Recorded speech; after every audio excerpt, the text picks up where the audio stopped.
గద్వాల పట్టణ ప్రజలందరికీ నమస్కారాలు. నేను భారత కమ్యూనిస్ట్ పార్టీ గద్వాల జిల్లా సమితి నుండి మాట్లాడుతున్నాను. ఎల్కూరు రంగనని. ప్రజలారా, మీకు చేతులెత్తి నమస్కరిస్తున్నాను.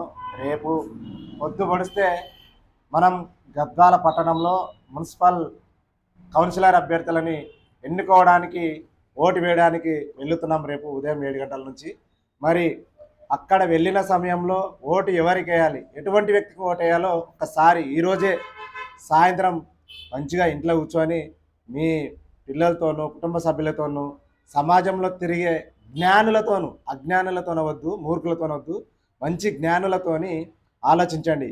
అయ్యా, మున్సిపల్ ఎన్నికలు జరుగుతున్నాయి, మరి ఎవరికి ఓటేద్దాం, ఎవరిని గెలిపిద్దాం అని చెప్పి ఆలోచన చేసుకొని ఒకసారి నెమరు వేసుకొని ఓటు వేయండి. ఎవరు డబ్బులు ఇస్తే వాళ్ళకు ఓట్లు వేయడం, ఎవరు వేలు ఇస్తే వాళ్ళకు ఓట్లు వేయడం అది మంచిది కాదు, మంచి పద్ధతి కాదు. ఎందుకంటే ఈరోజు ఓటు చాలా విలువైనది. మనకు దేవుడు పూజలు చేస్తే, పురస్కారాలు చేస్తే, మొక్కితే, టెంకాయలు కొడితే, కొబ్బరికాయలు కొడితే, ఏవేవో కార్యక్రమాలు చేస్తే దేవుడు వరం ఇస్తాడో లేదో మనకు తెలియదు. కానీ మనకి ఒక దేవుడు, మన బాధలు తెలిసిన దేవుడు. మనము దళితులం కావచ్చు, బడుగు బలహీనులం కావచ్చు, పేదవాళ్ళం కావచ్చు, కూలీల వాళ్ళం కావచ్చు, మన గురించి ఆలోచించి ఒక దేవుడు మనకు ఒక ఆయుధాన్ని ఇచ్చి వెళ్ళినాడు. ఆయనే డాక్టర్ బాబాసాహెబ్ అంబేద్కర్ గారు. ఆయన అడగకుండానే మనకు ఒక వరం ఇచ్చినాడు. ఏమిటదంటే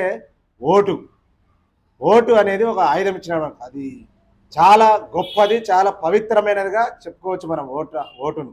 మరి అంబేద్కర్ గారి గురించి ఒకసారి ఆలోచన చేసుకొని నెమరు వేసుకొని, చాలా పవర్ఫుల్, కత్తి కంటే పదునైనది ఓటు. దేవుడిచ్చే వరం కంటే గొప్పది మనకిచ్చిన అంబేద్కర్ అనే దేవుడు గొప్ప ఓటు అనే వరాన్ని ఇచ్చిపోయినాడు.